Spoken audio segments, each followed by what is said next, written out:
हाँ जी बेटा, हम बात करें सीआरपीसी की, तो सीआरपीसी हमारे पास एपीओ के एग्जाम में आएगी और आरजीएस के भी आएगी। वैसे सीआरपीसी आप लोगों ने इतनी बार पढ़ रखी है कि जिन्होंने बहुत बार पढ़ के उन्हें कभी क्वेश्चन आंसर उसके गलत नहीं होते, सिवाय सेक्शन बेस। बाकी लोगों को जिसने पहली बार पढ़ रहे हैं उनके लिए थोड़ा सा दिक्कत है, क्योंकि सीआरपीसी फर्स्ट टाइम जब पढ़ते हैं एकदम से समझ में नहीं आती। उसका रीज़न ये टफ नहीं है, ये लेंदी बहुत है, मतलब आदमी परेशान हो जाता है इसको पढ़ते पढ़ते, और कुछ नहीं है। क्योंकि देखो इसमें क्वेश्चन, जैसे लास्ट टाइम मैंने एग्जाम दिया था उसके अंदर क्वेश्चन आया था हमारा सेक्शन नंबर 24 से, तो 24 का जो क्वेश्चन था 2015 में वो सब सेक्शन बेस्ड था। अब 24 मुझे रटा हुआ था क्योंकि मैंने भी उस समय आपकी तरह प्रिपरेशन करी थी, लेकिन वो सब सेक्शन पूछ दे, सब सेक्शन 4 में था, 5 में, 6 में, 7 में, अब ऐसे पूछते तो अपन कन्फ्यूज हो जाते हैं। उसके बाद पता चला कि भैया सब सेक्शन से भी याद करना पड़ता है। ठीक है, तो सीआरपीसी को आपको याद करना पड़ेगा। आपके पास ऑप्शन है, समझ लोगे, कंसेप्ट क्लियर हो जाएंगे, कंसेप्ट बेस्ड क्वेश्चन कर लोगे, तो इसको याद करने का एक ही तरीका है कि अपना टारगेट बना लो कि मैं डेली जो है सीआरपीसी के चैप्टर्स के सेक्शंस रटूंगी, मतलब मैं इंडेक्स पढ़ूंगी। पहला टारगेट अपना यही रखो कि मैं अगले 10 दिन तक लगातार सेक्शन 1 से लेकर 484 के टाइटल देखूंगी। आप 10 डेज करके देखो, 11वें दिन पे आपके खुद के मुंह से सेक्शंस निकलने स्टार्ट होंगे, आप सोच भी नहीं पाओगे कि आप याद कर सकते हो। इससे जादू, एकदम जादू हो जाएगा आपकी जिंदगी में। ठीक है, अब हम चलते हैं सीआरपीसी एक कैसा लॉ है, तो आइए चर्चा करते हैं सीआरपीसी एक कैसा लॉ है। सीआरपीसी एक प्रोसीजर लॉ है, सीआरपीसी एक प्रोसीजर लॉ है। इसे हम कहते हैं ये प्रक्रियात्मक विधि है। कैसी विधि है? प्रक्रियात्मक विधि है। अब प्रक्रियात्मक विधि भी किसकी है? क्रिमिनल की है। ठीक है, तो पहला क्वेश्चन क्लियर कि सीआरपीसी एक प्रोसीजर लॉ है। किसको प्रोसीड करती है ये आईपीसी को करती है। और किसको करती है? जितने भी अदर लॉ बने हुए सबको करती है। तो प्रोसीजर लॉ का काम होता है सजा देना, और सजा कहाँ डिफाइन होती है? तो जहां पे सजा डिफाइन होती है उसे बोलते हैं सब्सटेंटिव लॉ। तो लिखो, प्रोसीजर लॉ का काम होता है सजा देना। तो प्रोसीजर लॉ किसे कहते हैं?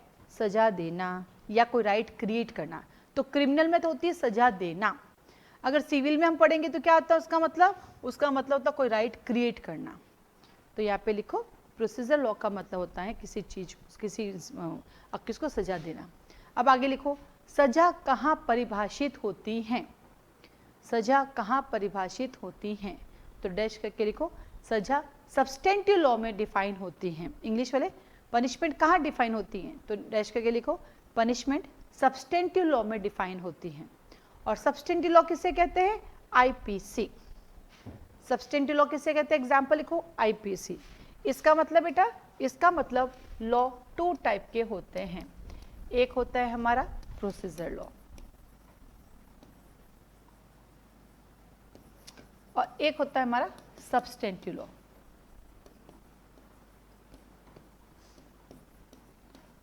प्रोसीजर लॉ होता है उसे बोलते हैं प्रक्रियात्मक विधि।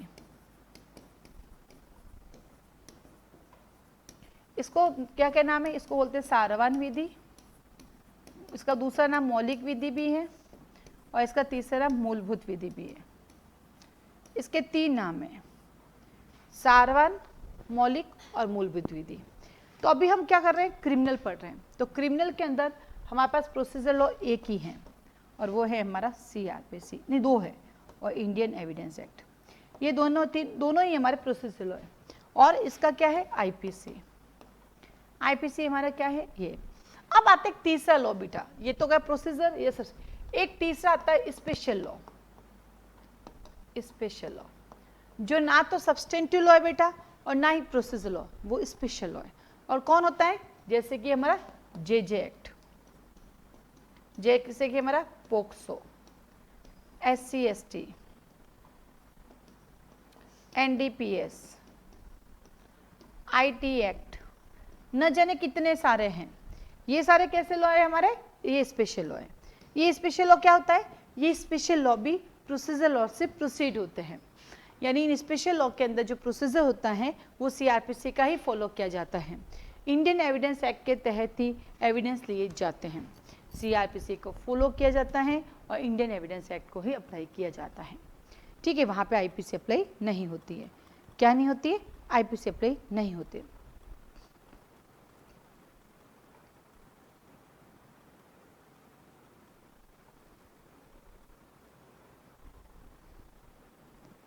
लिख दिया, चलो आगे चले। ओके, अब हम चलते हैं हमारी सीआरपीसी की तरफ। तो हमारी सीआरपीसी के पास कितने सब्जेक्ट है? 37। कितने सेक्शन है? 484। कितनी शेड्यूल है? 2। अब सवाल आता है शेड्यूल से। जब सीआरपीसी की शेड्यूल के पास जाते हैं तो इसमें कॉलम बने होते हैं। कितने कॉलम बने हुए? 6 कॉलम बने हुए। कॉलम नंबर 1 में सेक्शन लिखा हुआ है, यहाँ सेक्शन का टाइटल लिखा हुआ है और यहाँ पनिशमेंट है। यहाँ तक तो ठीक है। कॉलम 1 क्या है? सेक्शन है। 2 क्या है? टाइटल है। 3 है पनिशमेंट। अब सवाल आता है कॉलम नंबर 4 किससे रिलेटेड है, 5 किससे रिलेटेड है, या 6 किससे रिलेटेड है। यह सवाल आता है कॉग्निजेबल नॉन कॉग्निजेबल कौन से कॉलम में है, बेलेबल नॉन बेलेबल कौन से कॉलम में। तो कई लोगों को तो पता ही नहीं होता शेड्यूल क्या होती है। तो देखो इसको एक ट्रिक से याद करती हूँ, फिर याद नहीं करना पड़ेगा, ट्रिक बताती हूँ। सेक्शन आया, सेक्शन का टाइटल आया, सेक्शन आया 302, टाइटल आया मर्डर, पनिशमेंट आई डेथ सेंटेंस लाइफ इम्प्रिजनमेंट। फिर अब ये मैटर का क्या है, कॉग्निजेबल या नॉन कॉग्निजेबल। तो ये आया आपके पास कॉग्निजेबल और नॉन कॉग्निजेबल। अब बेल मिलेगी या नहीं मिलेगी, तो आया आपके पास बेलेबल नॉन बेलेबल। कौन कोड देगा बेल, तो आएगा court which tribal bye it. अब याद हो गया कॉलम नंबर। तो कॉलम नंबर 3 क्या है, 4 क्या है, कॉग्निजेबल नॉन कॉग्निजेबल, 5 क्या है, बेलेबल नॉन बेलेबल, और 6 क्या, कौन सा कोड करेगा। तो मैंने आपको 4, 5, 6 ही याद करना है, बाकी तो ऑटोमेटिक याद हो जाता है। ठीक है, तो क्या कहता है, तो हमारा कहता है मेरे पास 2 शेड्यूल है। पहले शेड्यूल जो है ये ऑफेंसेस से रिलेटेड है और दूसरी फॉर्म से रिलेटेड है। एक फॉर्म नंबर 32 याद करते हैं अपन, चार्ज का फॉर्मेट कहाँ दिया हुआ है, 32 में, बाकी सारे फॉर्मेट्स वहाँ पे दिए हुए हैं। फिर आता है इसका एक्सटेंड का पूरे इंडिया में, कब से हुआ इसका एक्सटेंड पूरे इंडिया में, 31 अक्टूबर 2019 में। तो आ जाइए, इस होल ऑफ इंडिया में 31 अक्टूबर 2019 से है, और इसका एक्ट नंबर 2 ऑफ 1974 है। एक्ट तो 1973 का है, बट अप्लाई कब हुआ, 1974 में। सिग्नेचर कब हुए, सबसे बड़ी गड़बड़ी यही हुई, इसका नाम तो 1973 से, सिग्नेचर ही जनवरी में हुआ है ना, 1974 में, इसलिए इसका एक्ट नंबर 2 ऑफ 1974 हो गया। और कितनी जनवरी को सिग्नेचर हुआ इसके ऊपर, 25 जनवरी को। या नया वाला है ना, वो भी 25 है, वो दिसंबर है। तो 25 जनवरी 1974 को इस पर क्या हो गया, सिग्नेचर। तो ये लागू कब हुआ, ये हुआ 1 अप्रैल को। ये अप्रैल फुल बनाता है। आप पूरा कानून पढ़ना, आपके मुंह से एक बात निकलेगी कि मैडम इस कानून में अक्यूज्ड को बचाने के लिए सारी बातें दी गई है, बट विक्टिम को जस्टिस दिलाने के लिए कुछ नहीं है। तो भाई जब ये 1 अप्रैल को आया तो ऐसा ही होना था, दूसरा तो क्या ही करेगा, तो इसके ऐसे लक्षण थे। ठीक है, तो 1 अप्रैल को 1974। अब जैसे बाकी सब में वैसे इसमें चैप्टर 1 वही आपका प्रीलिमिनरी, 1, 2 का 5 जैसे बाकी सब होता है। चैप्टर 1 में प्रीलिमिनरी आया, तो चैप्टर 2 में चलेंगे तो कौन आएगा, क्रिमिनल कोर्ट, और कौन आएगा, उनके ऑफिसर्स आएंगे। तो क्रिमिनल कोर्ट और उनके ऑफिसर्स आ गए, कहाँ से कहाँ तक, 6 to 25A। अब कोर्ट आ गई तो कोर्ट को पावर देनी पड़ेगी काम करने के लिए, तो चैप्टर 3 के तब पार्ट्स 26 से 35। अब पावर दे दी तो क्या सड़कों पे जाके काम करेंगे ना, तो पुलिस को बुलाओ। तो चैप्टर 4 सुपीरियर पुलिस ऑफिस आई, ये लो पुलिस भी आ गई, मजिस्ट्रेट आ गए। तो ये क्या भोलेनाथ है कि अंतर्यामी कि बैठे बैठे पता चल जाए क्या ऑफेंस हो रहा है ना। तो हम जनता को इन मजिस्ट्रेट और पुलिस की हेल्प करनी पड़ेगी। चैप्टर 4 में 36 से 40 तक। जैसे हमने इनकी हेल्प की, इन्होंने चैप्टर 5 में जाके व्यक्तियों को अरेस्ट कर लिया 41 से 60A। अरेस्ट करने के बाद फिर इनको क्या कहा, हमने कंपेल किया, क्योंकि अरेस्ट करके बेल पे छोड़ देते हैं, बेल बॉन्ड पे छोड़ दो, फिर दोबारा बुलाएंगे इनको जब भी हियरिंग होगी। तो चैप्टर 6 कहता है हाजिर होने के लिए आदेशिकाएं। ये जो आदेशिकाएं शब्द हैं, इसका मतलब होता है समन, वारंट और डिक्लेरेशन। तो आपको कभी आ जाए इशू है ना, इश्यू प्रोसेस करना दे। इशू क्या है, हमारे यहाँ पे जिंदगी बड़े इशू है, हम सब की जिंदगी में कोई ना कोई इश्यूज होते ही रहते हैं। इस इश्यूज के कितने अलग है, मतलब है एक तो हमारी जिंदगी में इश्यूज, एक बोलते आपके कितने इश्यू है, मतलब कितने टबरी है, कितने बच्चे हैं, तो बच्चे भी एक इशू है। एक इश्यू का मतलब होता है आपके पास समन या वारंट या प्रोक्लेमेशन डिक्लेयर करना, इसको भी इशू बोला जाता है। देन आता है आपके पास चैप्टर नंबर 7 कहता है आपने रामपुरी चाकू से मारा, AK-47 से बंदूक से उड़ाया, या आपने कोई फोर्जरी की या कोई काउंटरफिट किया, यानी आपके पास कोई थिंग्स है तो उसको मंगाना पड़ेगा। तो चैप्टर 7 कहता है प्रोडक्शन ऑफ थिंग्स, जो बात करता है आपके सेक्शन नंबर 91 से 105 तक। फिर आया चैप्टर नंबर 7A, ये बीच में आ गया हमारा 7A, लिख दो, ये कोर्स में नहीं है मेरे हिसाब से, 7A कोर्स में नहीं है ना। चैप्टर 7A जो कि 1993 से जोड़ा गया, लिख लो, अमेंडमेंट हुआ 1993 में जोड़ा गया 7A, जो रेसिप्रोकल प्रोमिसेस की बात करती। ये क्या होता है रेसिप्रोकल प्रोमिसेस? आपको याद होगा जब आपने कॉलेज में पढ़ाई की तो आपके इंटरनेशनल सब्जेक्ट हुआ करता था, इंटरनेशनल लॉ। तो एक देश दूसरे देश के साथ बहुत से संधियां करता है, ट्रीटीज करता है, तो वहां पे जब ना लॉ रिलेटेड ट्रीटीज होती है उसको बोलते हैं एक्स्ट्राडिक्शन ट्रीटीज, प्रत्यर्पण संबंधी संधि, याद है? तो उस दौरान जो व्यवस्था होती है उसको बोलते हैं व्यक्तिकारी व्यवस्था, यानी तेरा फंड है मेरे पास होगा, मेरा फंड है तेरे पास होगा, तो तू मुझे दे दे रहा, मैं तुम्हें दे दूंगी। लेकिन स्विट्जरलैंड के साथ ये नहीं है, इसीलिए विजय माल्या भाग भाग के स्विट्जरलैंड चला जाता है, क्योंकि उनके साथ हमारी ऐसी कोई ट्रीटीज नहीं है। 105A से L तक। फिर चैप्टर 8 कहता है कि जब भी हम किसी पर्सन को पकड़ते हैं तो उसको वापस बेल बॉन्ड पे छोड़ते हैं तो उसको बोलते हैं security for keeping peace and good behaviour, परिशांति कायम करने के लिए, सदाचार के लिए प्रतिभूति दे दो, तुम बाहर जाके रह लो। 106 से 124, 6 चौकी 24। चैप्टर नंबर 9 आता है आपके पास, जो बात करता है मेंटेनेंस करो अपनी पत्नी का, पड़ोसी का नहीं, अपने बच्चों का, ना कि पड़ोस वाले भाभी जी के बच्चों का। तो ऐसी ही बात है हमारी। एक दिन तब्बू की बात, तब्बू की नहीं, और कौन है क्लास में? घनश्याम है, निमिता है, शिवानी। निमिता की बात बताती हूँ। निमिता ने अपने पति को फोन किया, टक टक टक टक टक, फोन काटे, मैं बिजी हूँ, ऑफिस में बिजी हूँ, मैसेज आया। और निमिता की मम्मी पापा आने वाले थे, सब्जियां मतलब घर पे खाना बनाना। अब क्या, निमिता भागी भागी पड़ोस वाली भाभी जी के पास गई, बोला भाभी जी एक फ़ोन लगाओ ना। फ़ोन लगाती पहले घंटे में उसके पति ने फ़ोन उठा लिया, बोला हाँ भाभी जी बोलो। निमिता ने कहा, नहीं बोला हाँ भाभी जी बोलो, तो उन्होंने कहा ये सब्जी ले, हाँ भाभी जी आता ले आऊँगा। तो फ़ोन लेके निमिता ने कहा ये सब मैंने ही मंगाई है, आप आओ घर पर। तो भाभी जी का पहली घंटी फ़ोन उठ जाए, और हम करें तो बार बार बिजी बिजी बिजी। तो अपनी पत्नी का करना है, पड़ोस वाली का नहीं करना है, ठीक है, अपने बच्चों का और अपने माता पिता का मेंटेनेंस करना है। 125 से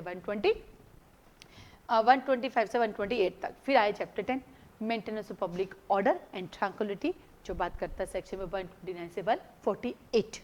ये जो 129 से 148 इसमें कुछ सेक्शन सिविल नेचर के भी आते हैं, जैसे लैंड वाटर से रिलेटेड, भूमि और क्या बोलते हैं जल से संबंधित आते हैं।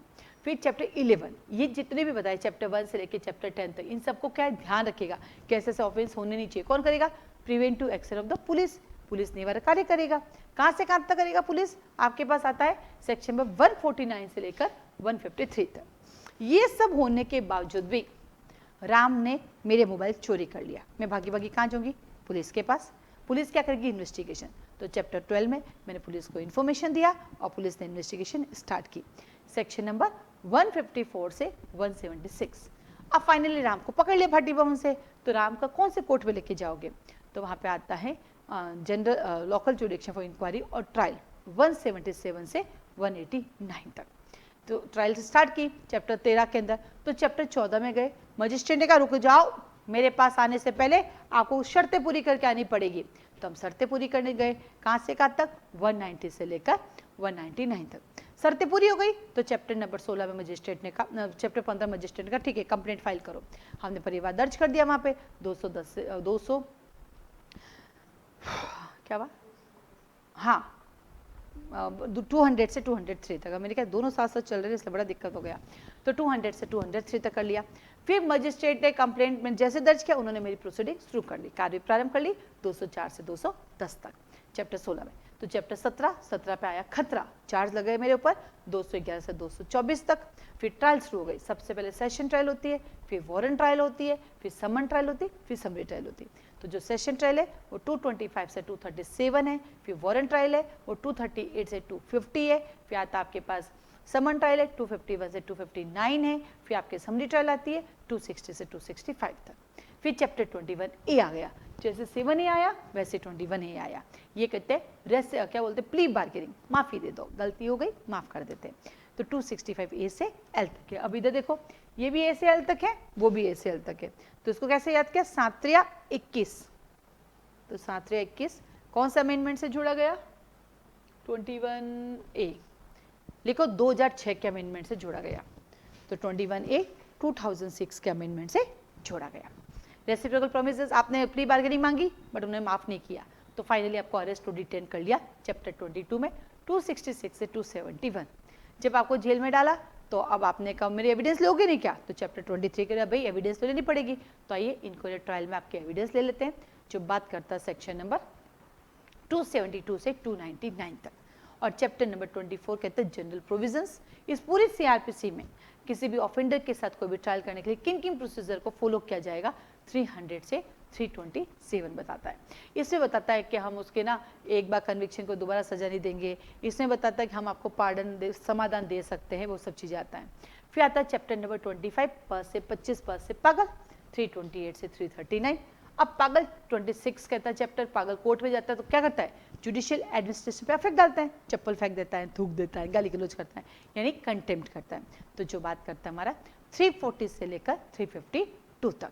फिर 27 में जज साहब को गुस्सा आ जाता है तो जज साहब दे देते जजमेंट कि भाई इसको तो सजा दे दीजिए फांसी की। तो 353 से 353 से 365 फिर जज साहब ने दे दिया आपको डेथ सेंटेंस। तो चैप्टर 28 में आपके डेथ सेंटेंस का हम कंफर्मेशन करेंगे। 366 से 371 पर आपका कंफर्मेशन हो गया। अब कंफर्मेशन में भी डेथ सेंटेंस गायब रह गई तो 29 में आप भागे भागे अपील करने गए, क्योंकि ऐसे कैसे डेथ सेंटेंस, तो अपील की आपने 372 से 394, अपील में भी कोई डिसीजन नहीं आया। तो चैप्टर नंबर 30 में आपने रेफरेंस और रिवीजन किया, जो बात करता है सेक्शन 395 से 405 तक। वहां पर भी आपको कोई डिसीजन नहीं मिला तो आप क्या करेंगे, तो आपने कहा सर जो भी था हो गया, आप एक काम कीजिए मेरा मैटर ट्रांसफर कर दीजिए। 31 में आपने ट्रांसफर कराया, 406 से 412 तक ट्रांसफर हुआ। तो 32 के तब उसका एग्जीक्यूशन होगा, सस्पेंशन होगा, रेमिशन होगा, कम्यूटेशन होगा। कहां से कहां तक, 413 से 435। अब जाके आपको बेल मिली, इतना एग्जीक्यूशन जाके लास्ट मोमेंट पे जाके अब आपको बेल बॉन्ड मिले, जो बात करता 436 से 450। अब इस दौरान जब आप बेल बॉन्ड लेते हो तो आपको प्रॉपर्टी सबमिट करनी पड़ती है, और आप टाइम पे नहीं आते हो तो हम आपकी प्रॉपर्टी का डिस्पोजल कर देते हैं। चैप्टर 34 में 451 से 459। फिर चैप्टर 35 में पता चलो ले ये सारी प्रोसीडिंग इरेगुलर हो गई, जिस मजिस्ट्रेट ने किया वो तो कॉम्पिटेंट ही नहीं था क्योंकि मनुष्य है। तो 35 में क्या हो गई, इरेगुलर प्रोसीडिंग हो गई। अब उसको क्या करेंगे, तो आता आपके पास सेक्शन नंबर 460 से लेकर 466 तक। फिर आपने कहा अब कब करें, लिमिटेशन पीरियड देखते मेरे पास समय बचा है कि नहीं बचा है। तो चैप्टर 36 में गए, लिमिटेशन पीरियड 467 से 473, और पता चला अब तो सब कुछ खत्म, ये हो गए मिसलेनियस 474 से 484। ठीक है, तो इस तरह से आपको अपना चैप्टर, अब आपको चैप्टर याद नहीं करना है, सिर्फ समझना है। क्यों, क्योंकि आपका लास्ट एग्जाम में इस CRPC के साथ फिर तो BNSS आ जाएगी, तो अब इतना याद क्यों करना, अब ज्ञाता नहीं बनना है। मुझे तो इतने सालों से पढ़ा रहे इसलिए ज्ञाता बना हुआ था, तभी आपको ज्ञाता नहीं बनना है, बस ये समझना है। क्योंकि चैप्टर से भी क्वेश्चंस आ जाते हैं, सीधा पूछ लेते हैं चैप्टर 21 कहाँ से कहाँ तक है। तो एक दिमाग में होना चाहिए आपके कि भाई मुझे पता होना चाहिए कि इसमें क्या है और क्या नहीं है, बाकी की जरूरी नहीं होती है। ठीक है, इतना ध्यान रखना चाहिए चैप्टराइजेशन। बाकी इसमें कुछ हैं चैप्टर जो हमारे कोर्स में नहीं है। कौन कौन से कोर्स में नहीं है सालिनी, जो प्री और मेन दोनों में नहीं है वो बताओ मुझे, जो मैं भी निकाल लेती हूँ। प्री और मेन दोनों में नहीं है,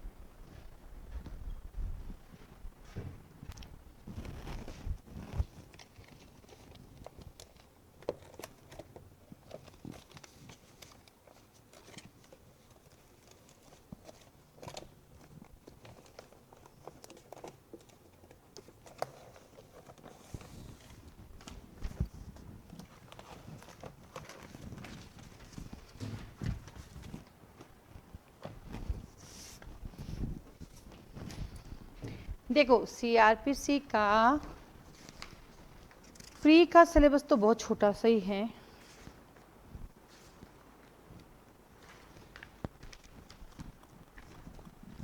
देखो APO के लिए CRPC में प्री में आपके पास आएगा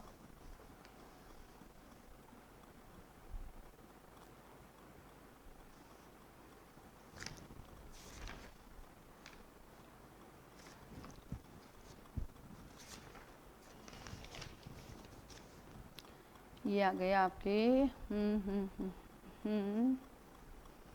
सेक्शन 1 to 5 है, 6 to 31 है, 61 से 90 है, 154 से 176 है, 211 से 224 है। यानी एक तरह से देखा जाए तो चैप्टर नंबर आपके पास चैप्टर 1 आ गया, फिर आपके पास लगभग आ गए 2 भी आ गया, फिर 61 से 90 अपने आ गए, चैप्टर नंबर 6 आ गया, फिर चैप्टर 12 आ गया, फिर 17 आ गया, फिर 238 से 250 है, वारंट ट्रायल आ गई, फिर समन ट्रायल आई 251 से 259 है, फिर समरी ट्रायल है 260 से 265 है, फिर बेल बॉन्ड है 436 से 439। इतने ही हैं प्री के लिए। ठीक है, अब अपन चलते हैं मेन के लिए। तो प्री में तो बहुत कम है, मेन में अब क्या नहीं पढ़ना अपन को वो देखना है। क्योंकि जो नहीं है, क्योंकि बहुत कम है जो नहीं है, बाकी तो लगभग सारे इन्होंने कवर किया मेन में।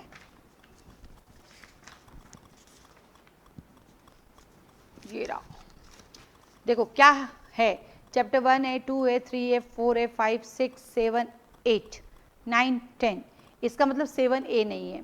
11, 12, 13, 14, 15, 16, 17, 18, 19, 20 भी है, 21 भी है, 21A भी है, फिर 22 नहीं है, 22 नहीं है, ठीक है, फिर 23 है, 24 है, 25 नहीं है, फिर 26 भी नहीं है, फिर 27 है, फिर आपके पास 28 नहीं है, फिर 29 है, 30 है, 31, 32, 33, 34 और 35 है, इतने हैं। और फर्स्ट शेड्यूल है, अच्छा है ना, मेरे फर्स्ट शेड्यूल के बारे में बताया, फर्स्ट शेड्यूल है क्योंकि वो पूछ सकते हैं फर्स्ट शेड्यूल से।